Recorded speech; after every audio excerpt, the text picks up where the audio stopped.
The last time all three of my children were under my roof, they smiled like strangers and left like thieves. That Sunday dinner still burns in my chest, not from the marinara sauce, but from the bitterness I swallowed with every forced laugh. I raised them with love. They showed up with pens. Now, they want my house. Before I forget who they are, tell me where you're watching from. And don't forget to subscribe, because what comes next, you won't want to miss. The smell of burnt garlic clung to the curtains like regret. I stared at the small stain on the beige carpet near the dining table, the one Thomas left years ago with his muddy cleats. I never cleaned it fully. Part of me thought it was sweet then. A little piece of my son left behind. Now it just looked like dirt. I heard the front door creak open. "Hi, Mom!" 3 voices, layered with false warmth. Emily's was the highest, a chirpy trill with edges that used to soothe but now scraped. Nathan followed with a nod, his cologne arriving before he did. Musky, expensive. And Thomas, the youngest, came last, like always. Sunglasses indoors, smiling too wide. "I made your favorite," I said, forcing my voice into something hopeful. "Spaghetti and meatballs? Homemade marinara?"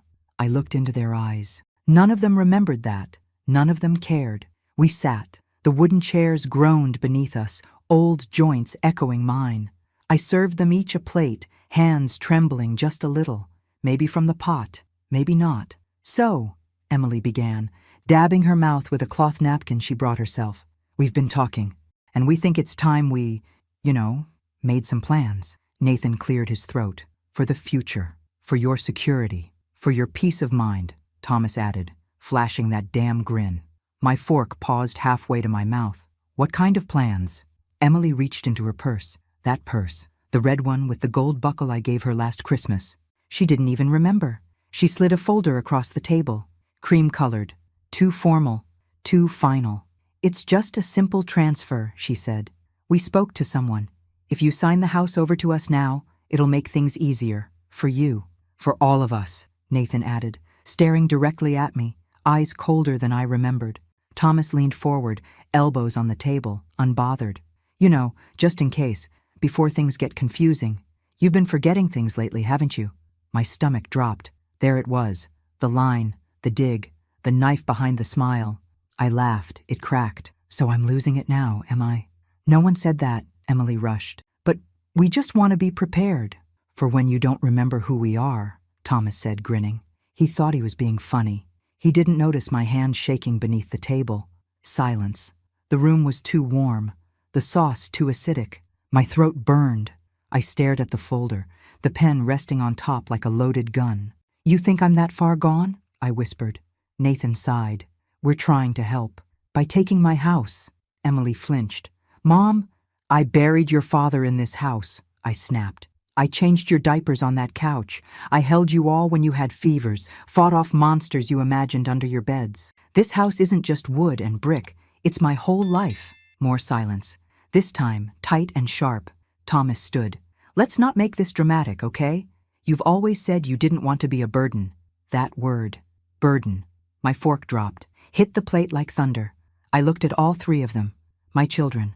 My blood. And I saw strangers with keys in their pockets and dollar signs in their eyes. "I'm not signing anything," I said. Nathan stood too. "You will, eventually." Emily's eyes darted toward him. "Nathan," he cut her off. "She will. She just needs time." I didn't speak. I couldn't. My throat had closed. They left an hour later, barely touched their food, didn't even pretend to say, "Love you," at the door. The house was quiet again. Too quiet. I sank into the chair, the one with the tiny tear on the armrest, the one I used to rock them in when they couldn't sleep. I sat there for a long time, staring at the folder they left behind. The pen was still there. I picked it up. I snapped it in half. And that's when I knew. They weren't just trying to take my house. They were trying to erase me. And I wasn't going to let them. The waiting room smelled like antiseptic and old magazines. I sat in the stiff vinyl chair, my purse clutched tight in my lap like a lifeline. The clock ticked too loud. My name, Margaret Hill, was called by a young nurse who didn't look old enough to drive, let alone deliver the kind of news I was bracing for. I smiled anyway. That's what women like me do. Smile. Stay calm. Make it easier for everyone else. Inside the doctor's office, the walls were an uninspired beige, the kind that makes you feel small, like wallpaper in a forgotten motel. I focused on a framed photo of a mountain range, a poor attempt at comfort. The doctor, Dr. Keating, shuffled in with a file and eyes too soft for the words I knew were coming. He sat. He cleared his throat. "It's early signs, Margaret. Mild cognitive impairment, possibly the beginning stages of Alzheimer's. It hit like ice water, not a slap, colder than that, slower, like drowning without thrashing." I tried to speak but felt my tongue stick to the roof of my mouth. Finally, I managed, "I've just been misplacing words, names. That happens with age." "It does," he said gently, "but combined with the test results, it suggests a pattern." A pattern. That word. Like I was becoming a statistic. I looked down at my hands, my wedding ring still there, even though Henry was not. My fingers had started to look like my mother's, thinner, lined. I wondered if she felt this way when she started forgetting my birthday. Is it definite? It's not definitive, not yet, but I'd recommend we begin monitoring. Maybe look into legal preparations while your cognition is still strong. Legal preparations. I felt like I was being quietly escorted out of my own life. He handed me a pamphlet. I didn't read the title, just tucked it into my purse like a shameful receipt. As I stood to leave, I noticed something through the sliver of the open door. A movement. I took a step closer, squinting. Thomas, my youngest, the one who used to cry when I left for work. He was outside the door, standing with his back against the wall, his face half hidden behind his phone. I froze. He wasn't supposed to be here. He didn't notice me. Or maybe he did and didn't care. He was scrolling, laughing at something, standing outside the room where I was just told my mind might be dissolving. I stepped out. "Thomas?" He startled, looked up, just a second too late to make it look natural. "Oh, hey," he said, stuffing the phone into his jacket. "I was just, wanted to check in, see how it went." "How did you know I was here?" He hesitated. "Emily mentioned it." I felt my chest tighten. That wasn't true. I hadn't told any of them. I didn't want to worry them. Or maybe I didn't want to give them ammunition. "I didn't think you'd be interested," I said. His face changed then, just for a flash, like he'd realized I wasn't quite as gone as he hoped. "I'm always interested, Mom," he said smoothly. "We just want what's best for you." That phrase again. I walked past him without answering, the pamphlet in my purse rustling like a whisper. When we got to the car, he offered to drive. "No," I said. He tried to insist. I said no. My voice had an edge he wasn't used to. He backed off. I got into the driver's seat and locked the doors before he could say anything else. The ride home was silent, just the humming of old tires on cracked pavement. I thought of how he used to ask me to sing along to the radio. Now he sat in the passenger seat, checking his phone, probably texting his siblings. By the time I pulled into the driveway, something had shifted inside me. They weren't circling me like worried children. They were vultures, and I realized something chilling. They weren't waiting for me to lose my mind. They were hoping I would. As he got out of the car and mumbled a goodbye, I stayed behind. I watched him walk away, tall and careless, the same boy I once held through a fever, now grown into a man I didn't recognize. I sat there gripping the steering wheel, and in that moment I knew this wasn't about care. It wasn't about love. It was about control, and they weren't going to get it, not without a fight. I found the documents by accident. I wasn't snooping. I was looking for the blue envelope, the one where I kept the last birthday card Henry gave me. I hadn't read it in a while, and that day I needed to. I needed his voice in my head again. The soft way he used to call me Mags, how he always added those ridiculous little hearts in his handwriting like a teenager. Instead, I found a folder tucked behind my file cabinet drawer, one of those old metal ones that sticks halfway open and always pinches your fingers if you're not careful. This folder was new, too new, sharp corners, no dust. When I opened it, my stomach dropped. Legal papers, property transfer forms, a copy of the deed to my house, my name, my signature. Except I didn't remember signing them. The room felt smaller, hotter. I sat down hard on the edge of the bed, papers spilling onto the quilt. I stared at the signature. It looked like mine, but not quite. The curve of the M was too neat. The tail of the G didn't loop the way I always looped it. It wasn't mine, and I knew it. They had forged my name. All three of them had access to my files, my mail. All three had watched me for months, treating me like I was already fading. and now they were erasing me, one line at a time. I grabbed the phone. My hands shook so badly I almost dropped it twice before I found Emily's name. I called. She didn't pick up. I didn't bother with Thomas. I called Nathan. He answered on the third ring. "Hey, Mom." My voice came out tighter than I meant. "What is this? The deed transfer? Who did this?" A pause. Just one heartbeat too long. "What are you talking about?" "You know exactly what I'm talking about. Look, we were trying to help. It's just a precaution. You've been forgetting things. We didn't want anything to happen legally if what? Nathan? If I become useless? If I forget your names? That's not what I said. It's what you meant." He sighed. "We'll talk about it later, okay?" "No, we'll talk about it now." "Mom." I hung up. I couldn't feel my hands, just heat in my chest, in my face, behind my eyes. I pressed both palms to the sides of my head, like I could physically hold my brain together. A forged signature, a theft in slow motion. They were trying to make me disappear before I was even gone. I spent the rest of the day moving through the house like a ghost. My steps echoed. Every photograph felt like a lie. That picture of Thomas at age 7, grinning with chocolate on his face. He used to cry when I left the room. Now he was conspiring with his siblings to take what was mine. I sat down in Henry's old recliner. The leather was cracked, the armrest molded to his shape. I ran my hand along the seam. The hum of the fridge in the kitchen was the only sound in the house. And for the first time in my life, I felt afraid of my own children. I didn't sleep that night. Every creak in the house felt like betrayal. Every shadow a reminder that I wasn't safe in the place I built with my own 2 hands. At dawn, I made coffee. Black, bitter, the way Henry liked it. I went back to the file cabinet and took every legal paper I had. The mortgage, the insurance, the will from 20 years ago. I sat at the kitchen table and read each one, line by line, like a woman searching for her own name in a world that was erasing her. And I made a decision. If they wanted war, I'd give them one. But I wouldn't scream. I wouldn't beg. I wouldn't even accuse. No, I would outthink them. They forgot who raised them, and they were about to remember.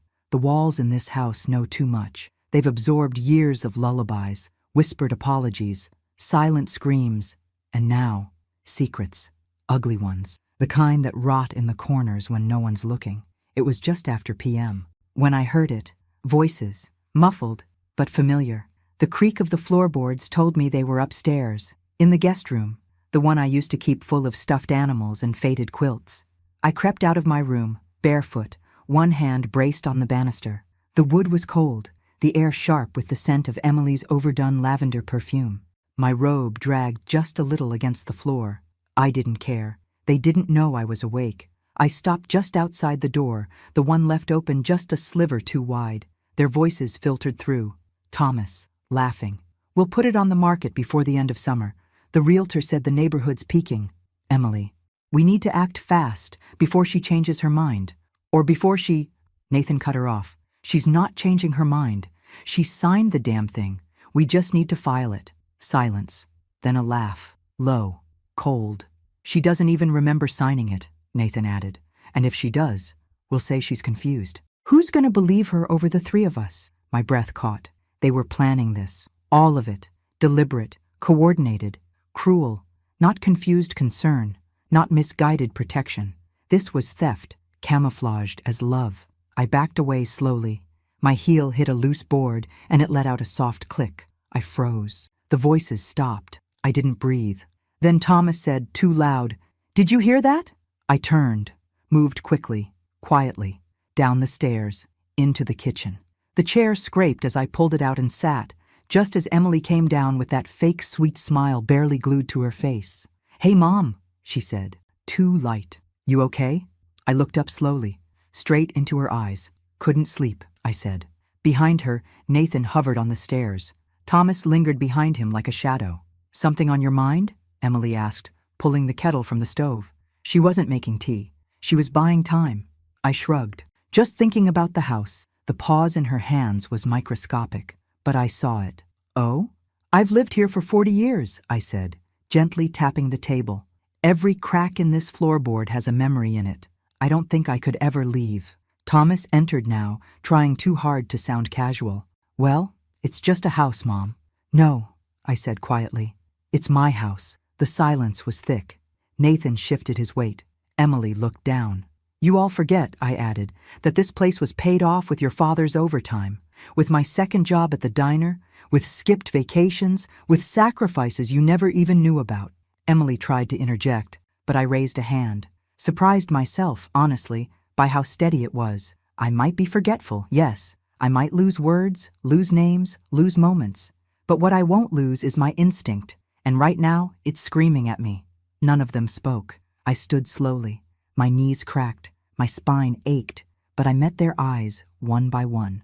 When the time comes, I said, you'll remember this conversation. Nathan's jaw tightened. Are you threatening us? I smiled. It didn't reach my eyes. No, Nathan. I'm remembering.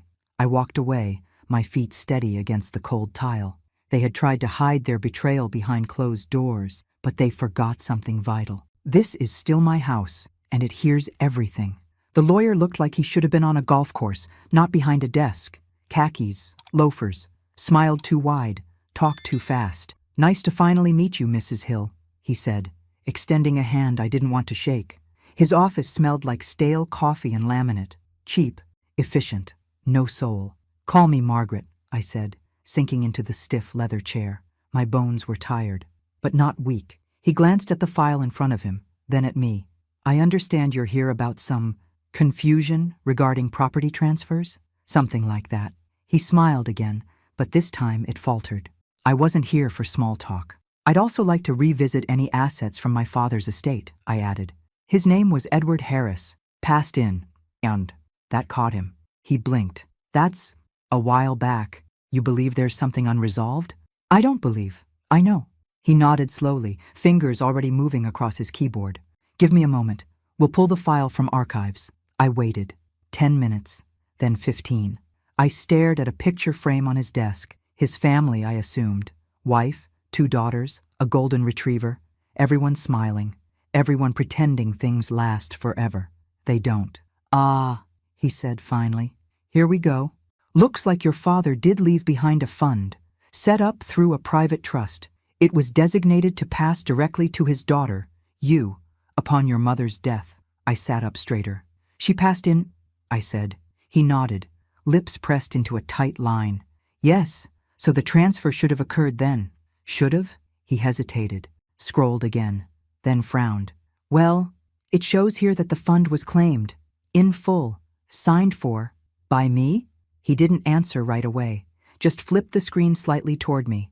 My name, my father's trust, my inheritance, and a signature. Not mine, not even close. Everything in my body went still. Who? I whispered. He scanned again. There's a notation here. It was authorized by a Nathan Hill, my son. My son took my father's money 12 years ago. I stared at the screen. A single line of black ink, a fake name, a false moment. He didn't even tell me, didn't ask, didn't even pretend. I felt my throat close, like grief trying to claw its way out. Are you okay, Mrs. Hill? No, but I nodded. I walked out of that office with a copy of everything, clutched the papers to my chest like a lifeline. My car felt foreign when I sat inside, the air stale, the steering wheel rough beneath my palms. 12 years. He'd been sitting on this secret for 12 years, watching me struggle to fix the roof, watching me clip grocery coupons, watching me sell my jewelry when Henry got sick, and he said nothing. That night, I sat in the living room, lights off, house silent. I thought about my father, about how proud he was the day I bought this house with Henry, how he said, "You're doing better than we ever did, Mags." I thought about how I never asked him for anything, and still, he tried to leave me something, a gesture of love, tucked away for when I'd need it most. Nathan stole that love from me, and didn't even flinch. I sat with the anger, let it fill me. Let it settle. Then I opened a new file on my desk, labeled it Contingency, because this wasn't about grief anymore. It was war, and I had just found my opening move.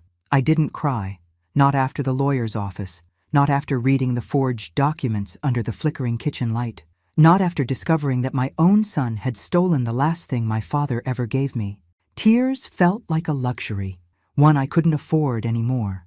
Instead, I began my day at a.m., same as always. Toasted 1 slice of rye bread, black coffee, no sugar. I sat by the window as I always did, listening to the world breathe before it remembered to rush. But something had shifted. Me. That morning, I picked up the phone, not to call my children, but to call someone else. I found his card inside a kitchen drawer, half buried under expired coupons and broken rubber bands. Matthew Grayson, Esquiros, elder law specialist. He'd visited the community center 2 years ago to talk about wills and trusts. I remembered because no one had taken him seriously. Too young, too thin, too many questions. But I remembered how he looked me in the eye when I asked something, how he didn't talk down, like I wasn't already fading. I dialed. Grayson Law Office, he answered himself. This is Margaret Hill. I need to talk. But it needs to stay quiet. I met him that afternoon in his cramped office above a bookstore, sandwiched between a failing dance studio and a nail salon that always smelled like acetone and oranges. He didn't ask questions right away. He poured tea, listened, let me talk. I told him everything. My diagnosis, the forged deed, the fake signature on my father's trust, the casual cruelty of children who had grown up thinking love was something to trade for real estate. When I finished, he didn't speak for a long time. Then he said, I believe you. And something inside me, some quiet, trembling part, exhaled. Over the next few weeks, I worked with Matthew in secret. We created a new will, transferred assets, re-established power of attorney with ironclad protections, and most importantly, we stripped away every inch of access my children thought they had. One by one, I changed the locks, literal and legal. I learned to speak the language of trust, irrevocable clauses, grantor rights. I asked questions, took notes, understood every single line of what was mine. At home, I said nothing. When Emily dropped by unannounced with a casserole and too much perfume, I smiled and asked about her kids. When Nathan sent a generic text, how's everything going? Mom? I replied with a thumbs-up emoji. And when Thomas asked if I needed help with the bills, I thanked him sweetly and told him I had it all under control. They thought they'd won already, that I was too slow, too fragile, too lost. Let them think it. Let them believe they were dealing with the same woman who ironed their graduation gowns and stayed up all night baking birthday cakes with boxed mix and tired eyes. They didn't know me now. Not this version. This version watched, waited, planned. One night, I sat by the fireplace with a thick binder in my lap. My new will, a quiet weapon. Every page felt like a brick in a fortress no one would breach again. Matthew had even drawn up a letter to accompany the final version. I read it out loud to myself. To my children, you taught me what forgetting feels like. I hope you never forget this. The last thing I did that night was write 3 dates on the back of an old receipt. Each one marked a step, a decision, a silence. They thought I was breaking, but I was building. And soon, they'd see exactly what I'd built, when it was too late to stop it. I sat alone in the garage that night, cross-legged on a crate, the old heater humming softly behind me. Boxes were stacked to the ceiling, memories packed away in cardboard, labeled in Henry's handwriting, X-Mass, Emily's art, mags, old work files. Dust floated in the slant of the overhead light like time suspended mid-air. I pulled down the heaviest box. Mags, old work files. Inside, my life before I was just mom. Old business cards, worn notebooks, laminated name tags from the law office I worked at before the kids were born. Back when I had a corner desk and a window and an inbox with my name typed neatly on the label. I had forgotten how much I had given up, not lost, given, willingly, for them. The garage door groaned as wind pushed against it. A branch scratched the siding.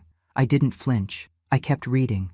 Letters I wrote to Henry when he was stationed overseas. A rejection letter from Columbia Law. I had kept it like a scar. A silent reminder.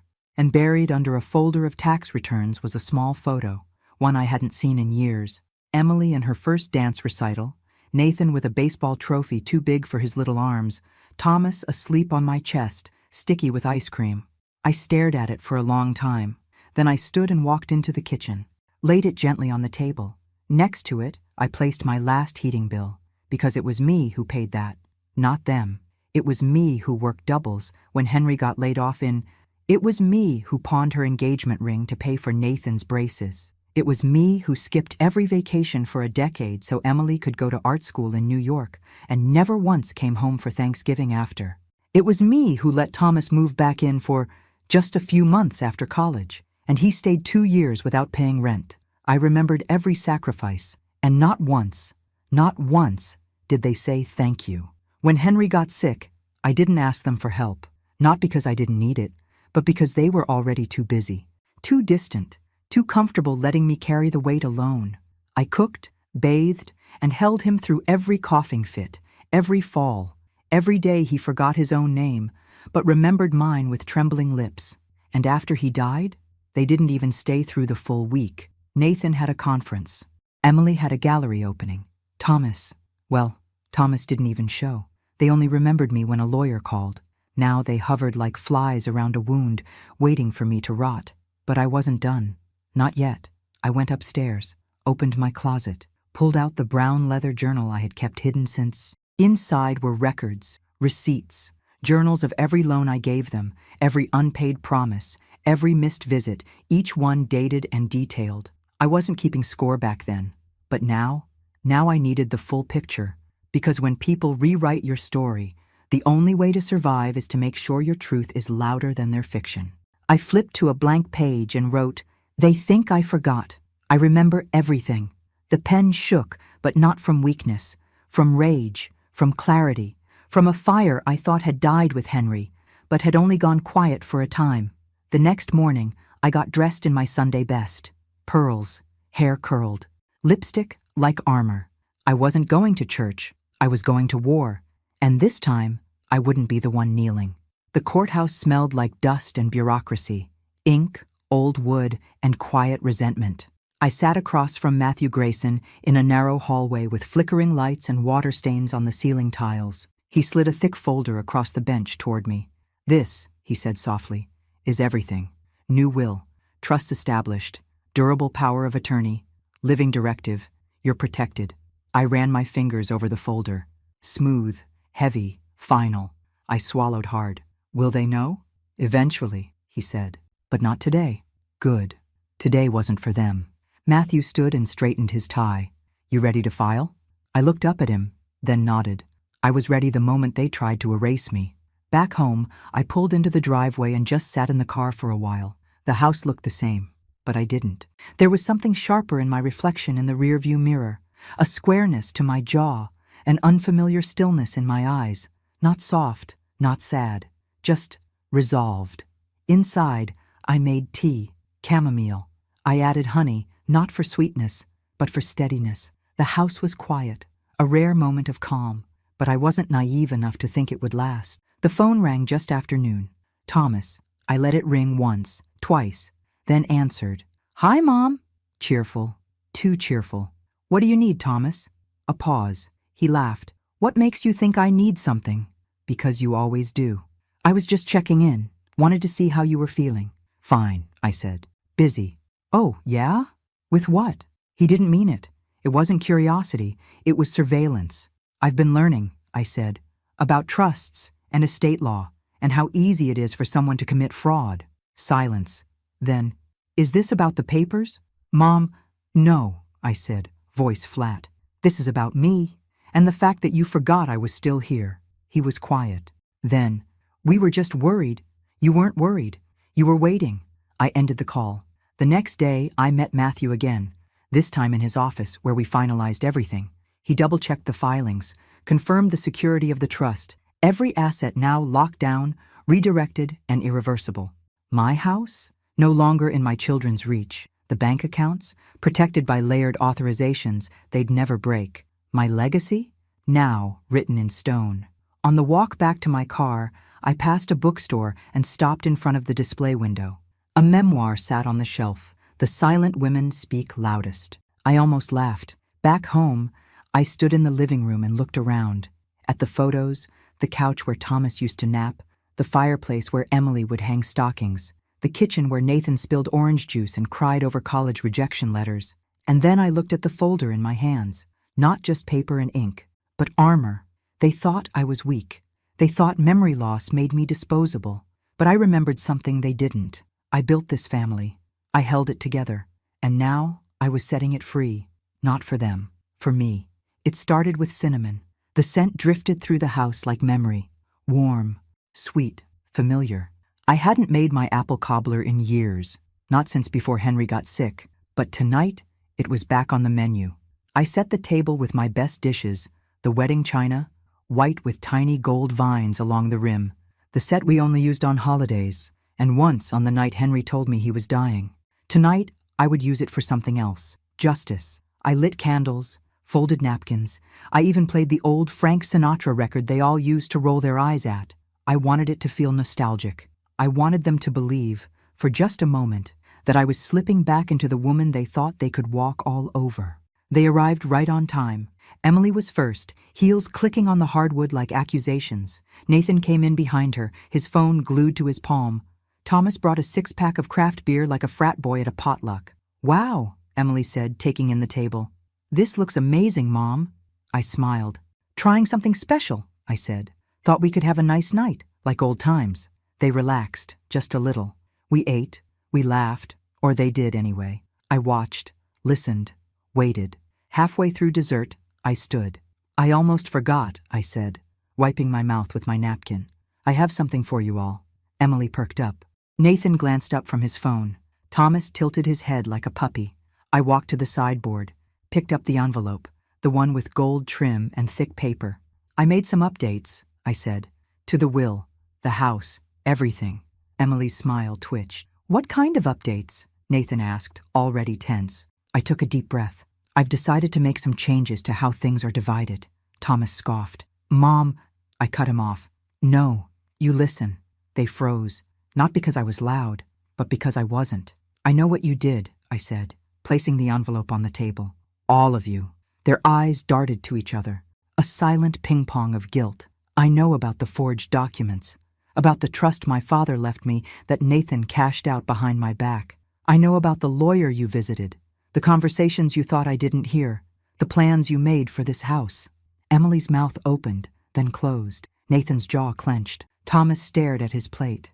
"I may forget names, dates, sometimes why I walk into a room, but I will never forget this." Silence. I slid the envelope across the table. Inside is the updated will. Everything has been placed into a trust, irrevocable, ironclad. My house is no longer yours to fight over. Thomas looked up. "What the hell, Mom? What the hell?" I repeated, voice low. "You forged my name, Thomas. You tried to steal from me." He stood. "You're paranoid." I stood too, calm. "Then sue me," Emily whispered. "Mom, you're being dramatic." "No," I said. "For the first time in decades, I'm being clear." I turned to Nathan. "And you? You stole money meant to protect me, money my father left for me, and you kept it through all the years I struggled, through Dad's illness, through every sacrifice I made. You never once came forward." His face was pale. "I was going to pay you back." "No, you weren't," I said, "and now you won't have the chance." I stepped back. "I'm not leaving you with this house, or my money. I'm not leaving you with anything but the truth." Their chairs scraped back as they stood. Voices rose. I didn't respond. I walked to the kitchen and poured myself a glass of water, let their noise fade behind me. When I returned, they were already halfway out the door, too shocked to yell, too embarrassed to cry. I watched their backs disappear into the dark, and for the first time in my life, I didn't feel like a mother. I felt like a woman reclaiming her name. The letters went out the next morning, 3 envelopes, thick, white, and sealed with a weight far heavier than ink or paper. One for each of them. No ceremony, no warning, no dramatics. I didn't text them, didn't call. They'd done enough talking. Inside each letter was a personal message, handwritten, deliberate, final. Not just a statement of truth, but a reckoning. To Emily, I wrote, "You always spoke of art, beauty, legacy, but when it came to mine, you saw only opportunity. You used my fading memory as a ladder. You stepped on my dignity with designer heels. This house will not be your gallery." To Nathan, I wrote, "You were always the leader, the decision maker, but you made choices for me, not with me. You stole from me before I even knew I was missing something. The trust my father built for me, you spent it on yourself. I hope it bought you everything you thought I didn't need." To Thomas, I wrote, "You used to cry when I left the room. Now you laugh when you leave with pieces of me. You thought being the youngest gave you license to take without giving back. But the boy I held in my arms is gone. I don't recognize this man, and I don't owe him a damn thing. I signed each letter not with Love Mom, but with my full name, Margaret Hill. Not just a mother, a woman, a witness, and now a wall you will never climb again. Then I made one final stop. It was a small office, near the edge of town. Brick building, faded blue awning, St. Eliza's shelter for women. They knew who I was when I walked in. "We weren't sure you'd come in person," the director said softly. Her name was June. Wore glasses, no makeup, hands calloused from work. Not luxury. "I wanted to," I said. She gestured for me to sit. "You've done something extraordinary, Mrs. Hill." I shook my head. "No, I'm just correcting a mistake I almost made." They had already started the process. Legal documents filed, property transfer initiated. My house, my sanctuary, my battleground, my prison, was no longer just mine. It would become a safe haven for women like me, women discarded by the very people they'd once lived for. June's eyes watered as she read through the deed. "You're saving lives with this." I nodded, but my voice cracked when I said, "I just want someone to feel safe in it again." That night I packed a small suitcase, a few clothes, my journal, Henry's last letter, and I left. No fanfare, no goodbye. I moved into a small apartment on the other side of town. Nothing fancy, just quiet, mine, the kind of place where you could hear your own thoughts without being told they were fading. I got calls for days. Emily, Nathan, Thomas. Voicemails layered with disbelief, then rage, then guilt dressed as outrage. I didn't respond. The silence was my inheritance to them. Let them sit with it. Let them scream into it. Let them remember it. Because from this point on, their mother didn't just walk away. She walked forward. I didn't expect it to go public. I never imagined my story, my pain, would be printed in black ink on cheap newspaper stock and passed around grocery store lines and waiting rooms. But there it was, front page of the Woodland County Chronicle. Local widow donates home after family tries to seize it. I may forget them, but they'll never forget this. My picture was small in the corner, taken from behind as I handed over the deed to June at the shelter. They hadn't asked for a quote, but they used my words anyway, the ones I wrote in those letters. By the time I'd made my morning tea, the calls started. Reporters, talk show hosts, advocacy groups, strangers. "Can we feature your story? Would you be willing to speak at our event? You're an inspiration." Inspiration. A funny word for someone who once sat in a dark kitchen wondering if she was vanishing. The article didn't name my children. Thank God for small mercies. But they knew. Everyone in town knew. And so did they. Emily texted, "You made us look like monsters." Nathan emailed, "You've ruined our reputations." Thomas? He posted a bitter comment on the Chronicle's website under a fake username. They thought I'd be ashamed, but I wasn't. I was seen, heard, believed. Women came up to me in the grocery store, in the pharmacy, in the parking lot of the bank. "Thank you," they'd whisper, "for showing us we're not crazy, for showing us we're not alone." One woman, maybe late 60s, touched my hand as we reached for the same can of soup. She looked me in the eye and said, "They called me forgetful too, but I remembered enough to lock my bank account before my son drained it." We smiled, and it was enough. The shelter sent updates weekly, photos, stories, progress. The front room, my old living room, was now a reading space. Warm lights, shelves of books, quiet. Women who had nowhere else to go now had a place with my name on the deed, a place built with the bones of my old life and reborn with purpose. I didn't give interviews, I didn't sit on talk shows, but I sent letters to advocacy groups, to lawmakers, to churches and libraries and elder care centers, telling them what happened to me and how often it happens in silence. I called it the quiet theft because that's what it was, a slow erasure, polite, legal, almost invisible, until I refused to vanish. They wanted me quiet, forgetful, grateful for scraps. Instead, I left them with headlines, unanswered calls, and a house full of ghosts they'd never inherit. I stood in the kitchen of my new apartment that night, smaller, yes, but full of light, and brewed another cup of tea. Outside, it rained softly, clean, gentle. I opened the window, let it in, because for the first time in a very long time, I felt clean, too. I stood in front of the mirror that morning and barely recognized the woman staring back. Not because she looked different, but because she looked whole. My silver hair was pulled into a loose twist. My blouse was crisp, my slacks freshly pressed. Not for a funeral, not for court, not for anyone's approval. Just for me. I walked the block and a half to the shelter. No reporters, no children. Just the gentle buzz of the town moving around me, dogs barking, a lawnmower humming in the distance, someone playing jazz from a porch 2 streets over. June met me at the door. She smiled, arms open. We finished the upstairs room. Come see. We climbed the stairs, the same ones where Henry used to carry Emily when she fell asleep in the car, where Thomas used to sit and tie his shoes so slow on the first day of school, where Nathan once slipped and cried like he'd lost a limb but forgot it all an hour later. This house was memory. And now, it was new.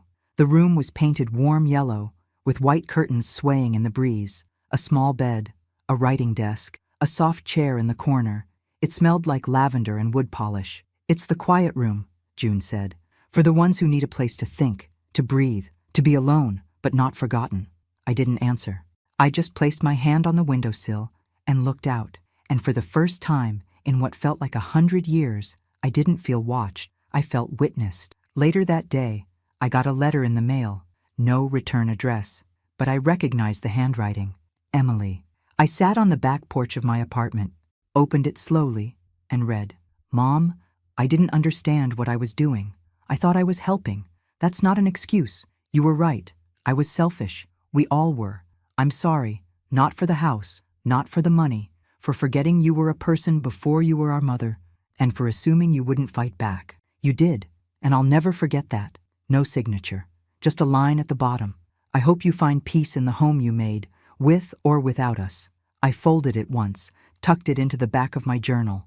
I didn't cry, not because I didn't feel, but because I'd already felt everything, and survived it. That night I lit a single candle, sat in the living room. No TV, no phone, just me and memory. Not the kind that slips away, the kind that stays. I remembered every sacrifice, every betrayal, every step I took to reclaim myself. And I knew this, even if my mind falters one day, even if my body forgets the names of streets, recipes, or people who once meant the world, I will never forget who I am. They tried to erase me, but I rewrote the ending, and now they will never forget that. Thanks for listening. Don't forget to subscribe and feel free to share your story in the comments. Your voice matters.